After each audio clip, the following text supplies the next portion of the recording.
Okay, so you probably clicked on this video thinking that I'm some sort of freak using light mode, and let me tell you for a fact that was a clickbait. Alright, so I'm gonna use dark mode now. So there's probably better videos than what I'm making right now, so you can go ahead and watch those videos for that type of deals, but I'm just gonna go ahead and give you a quick rundown of basically what I see here. So Apple has brought the News app, the Stocks app, the Home app, the Voice Memos app, and it was a multi-year project that they were working on to allow iOS apps to be ported over to macOS much more easily. And so they've shown and demonstrated with these apps how it's actually possible, and they're gonna allow developers to go ahead and start doing this around 2019. Alright, so great, now we got to Safari and screenshots. So when you take a screenshot, you can now go ahead and mark it up like how you would on any other iOS device. And you can draw on it, change the color, change the font. You can go ahead and add a signature if you really wanted to. It just allows for more functionality when you take a screenshot. When you go ahead and take a screenshot with Command-Shift-4, on the touch bar at least, you will be given an option to go ahead, take a screenshot of the full screen, a windowed screen, a section of the screen, record the full screen, or record a section of the screen. Stacks. So when you have a whole bunch of stuff on your desktop, like you could have a whole bunch of pictures and Word documents and spreadsheets or whatever, when you go ahead and use stacks, it'll go ahead and organize those different file types into groups, into folders, you might call them, and it'll just go ahead and take everything on your desktop and put it into one nice, easy spot to look at.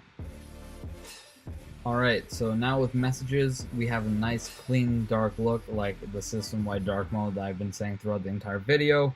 Okay, so now you can go ahead and text your friends or whatever, if you have any, at nighttime without killing your eyes like you would any other time.